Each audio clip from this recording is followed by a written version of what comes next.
Close your eyes. Imagine waking up in the middle of the night with the sensation that someone is watching you. Your breathing quickens, your skin prickles, and even though you turn on the light and there's no one there, the feeling remains. You don't know why, but your body has decided that you're in danger. The strange thing is, there's no sound, no shadow, no trace. And yet, something inside you is screaming for you to run. That reaction doesn't come from nowhere. It's not a coincidence. It's a buried memory, a signal your mind has tried to hide under layers of forgetting. But your body never forgot. Now I'm going to tell you something that might stir you. That silent alert, that unease you can't explain, might have nothing to do with the present, and everything to do with a wound you've been carrying for years. A sexual wound. I'm not talking about what you might imagine. It's not always explicit violence, not always a scene worthy of a horror movie. Sometimes it's a comment said at the wrong moment, a hand that lingered longer than it should have, a gaze that pierced through your skin until it left you frozen. Or maybe it was years of whispered phrases spoken with authority. Don't touch yourself there. That's not right. Be quiet and don't say anything. Small, invisible cuts that added together destroy the way you trust, the way you love, the way you desire. The sexual wound is like a thief who enters your home while you're sleeping and steals something you didn't even know you had. The innocence of desire, the purity of your body is a safe place. And the cruelest thing is that many times you don't even realize the thief was there until you try to give yourself to someone and discover that something in you resists, that something inside you doesn't want to open the door. Love gets confused with submission. Desire gets tangled with fear. And you, without realizing it, become a battlefield. You don't notice it on calm days. You notice it when someone tries to get too close. You notice it when a touch that should be pleasurable feels like a threat. You notice it when you find yourself faking not pleasure, but safety. Pretending you're fine, when in reality, you're frozen. And here's where it gets unsettling. This wound camouflages itself. It dresses up as caution, as I'm not one of those who let themselves go, as I'm just not that interested in sex. But behind that mask lies a wound that decided it was safer to extinguish the fire than risk getting burned. And in the meantime, your life adjusts to that emotional amputation. You think you're choosing, when in reality you're running away. The body remembers what the mind doesn't want to see. And every time you ignore it, you give it more power. This isn't about forgiving quickly, or forgetting as if nothing happened. True healing is a brutal, uncomfortable process in which you'll have to face what you've avoided your whole life.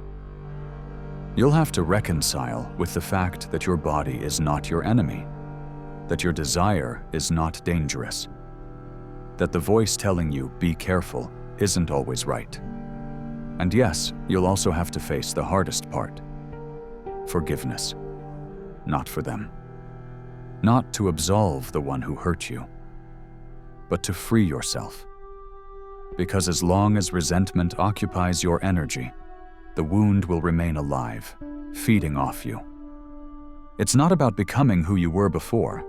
It's about being reborn with a conscious sexual energy, about letting desire be yours again, pure, unchained. Because only when you reclaim it, when you embrace it without fear, does the wound stop ruling you. And that day, believe me, your life doesn't just change, it expands. Because desire is not just sex. It's vital impulse, it's creativity, it's authentic love, and it's the freedom to fully inhabit yourself. And here's where it gets even more unsettling. Because the sexual wound doesn't live in isolation. It's not a sealed compartment within you. It seeps into every corner of your life, even into those you swear have nothing to do with it. It creeps into the way you negotiate, into how you set boundaries, into the voice you use when you say no or when you say yes, but really mean something else. It starts as a silent echo, shaping your relationships, but ends up molding your entire identity. Without you noticing, your self-esteem becomes a reflection of what others decided you were. You grow up believing you're worth what you give, not who you are. And the problem is, if you don't see it, you start living as if you need permission to exist, asking for validation to desire. And here comes the blow. Often, you're not even looking for love. You're looking for repetition. Because the unconscious is a cruel lover, addicted to the familiar, even when the familiar is toxic. So, without knowing it, you gravitate toward people who recreate, with different faces and different words, the same script that wounded you. Not because you want to suffer, but because your mind believes reliving the trauma is the only way to close it. But it doesn't close it. It perpetuates it. It feeds it. It turns it into a cycle that consumes you from the inside, while you disguise it as fate or bad luck. And then something worse comes. Total disconnection. That feeling of living halfway, of being present but absent, as if the world passed through you without touching you. Psychologists call it dissociation, but you feel it like you're watching your own life through a closed window. There's no real contact. Not with others, not with yourself. And that's the real tragedy. Sexual trauma doesn't just steal your pleasure, it robs you of your ability to inhabit yourself. Without realizing it, you stop trusting your intuition. You start questioning every impulse, every heartbeat, as if they were contaminated. And in that constant doubt, you lose your sense of direction. You don't know if you're moving forward or backward. You just know you're tired. But here's the part no one tells you. Even in this state, the sexual wound can become a door. Yes, a door. Because by facing it, by looking at it without blinking, you don't just reclaim your sexuality. You recover parts of yourself you didn't even know you'd lost. You reclaim the voice you silenced the first time you were told, "Don't say anything." You reclaim the strength you gave away in exchange for false protection. And above all, you reclaim the ability to feel without fear. But to get there, you'll have to dismantle a lie that's been ruling your life for years. The idea that your body is dangerous, that your desire is an enemy. You'll have to learn to distinguish between real danger and learned fear. You'll have to realize that the thirst you feel isn't just physical. It's a hunger for yourself, for your own presence. Because trauma is not just a memory that hurts, it's an identity thief. And when you face it, you don't just close a wound, you claim your right to exist whole. And that moment is the true rebirth. And when you get to that point, when you've touched with your fingers the idea of reclaiming what was always yours, another uncomfortable truth appears. Healing is not enough. You have to learn to inhabit this new version of yourself. Because after years of living with the wound as your compass, freedom can feel like hostile territory. It's like leaving a dark cell and finding yourself in the middle of a desert with no map. You no longer have the walls that defined you. You no longer have the excuse of pain to justify every move. Now it's you facing yourself. And that is scary. Because healing isn't going back to who you were before the blow. It's becoming someone who never existed before. And that someone requires a new relationship with the body, with desire, with intimacy. You can't keep approaching sexuality with the same trembling hands you used to avoid it. You'll have to relearn how to touch and be touched. You'll have to discover what pleasure is without the shadow of guilt. You'll have to redefine love without the chains of submission. And here's where many stumble. They think healing is a destination, when in reality it's a never-ending journey. each step you take toward your freedom reveals deeper layers of wounds you thought were resolved. Because trauma is clever. It hides in small gestures, in awkward silences, in glances you avert without realizing it. That's why, to maintain what you've regained, you'll have to do something few dare to.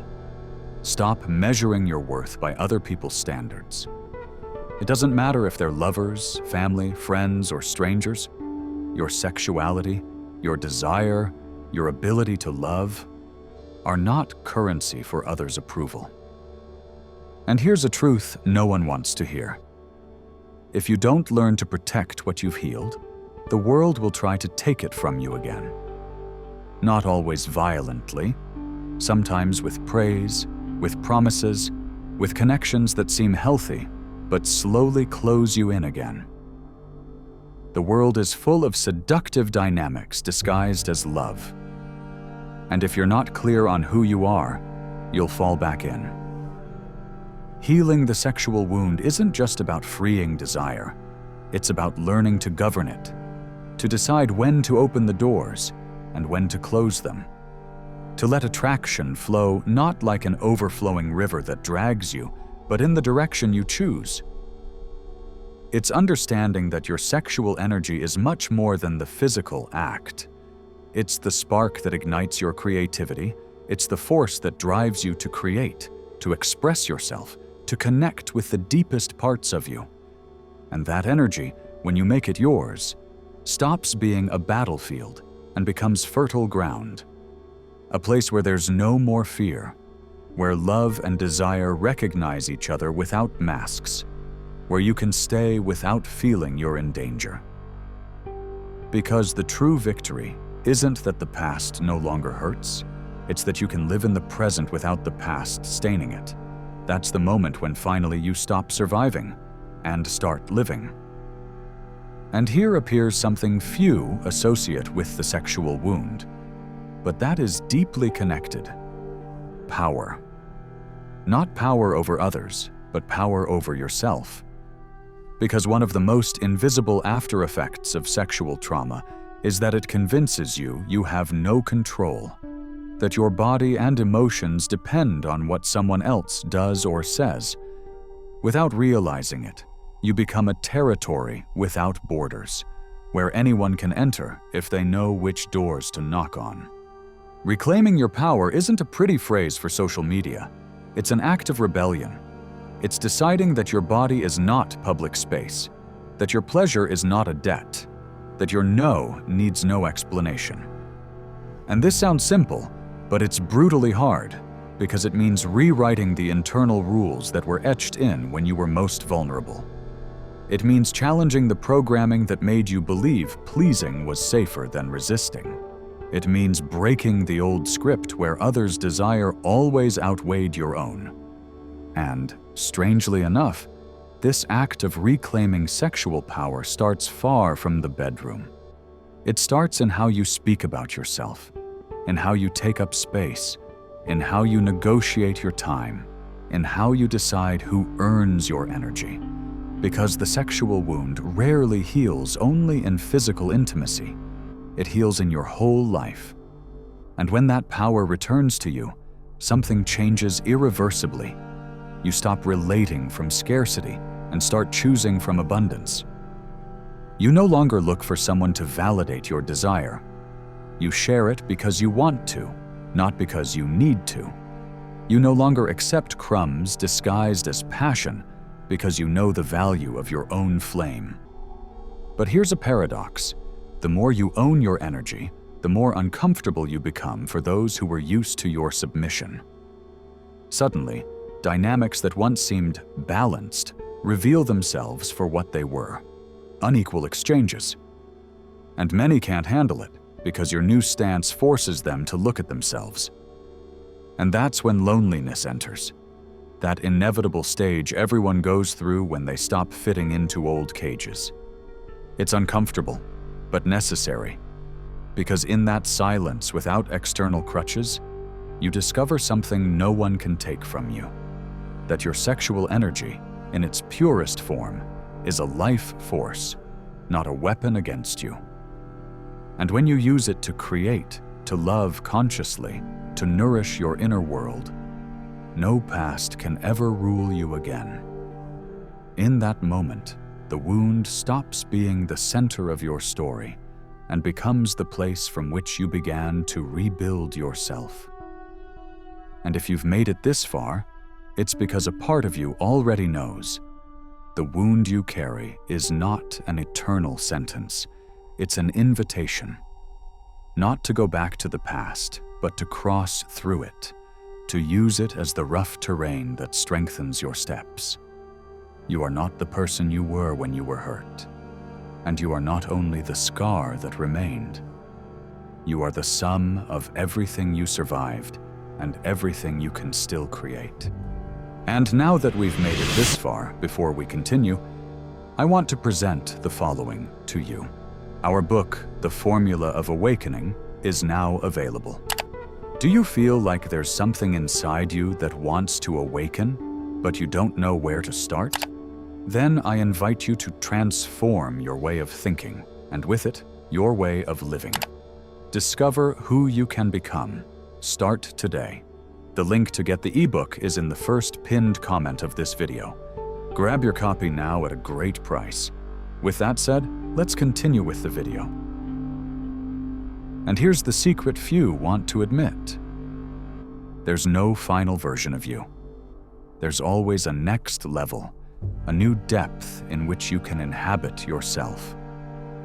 Every time you choose to protect your energy, every time you approach someone from freedom and not from the wound, every time you say an authentic yes or a firm no, you are rewriting your story. That, for many, is the real miracle. The rest will keep believing that healing is forgetting. But you already know that healing is remembering without pain, loving without burning, and desiring without binding. So before you go, I want you to take one more thing. What you now feel as emptiness can tomorrow become the space where everything you ever wanted to be can bloom. It's up to you whether you fill it with fear or with power.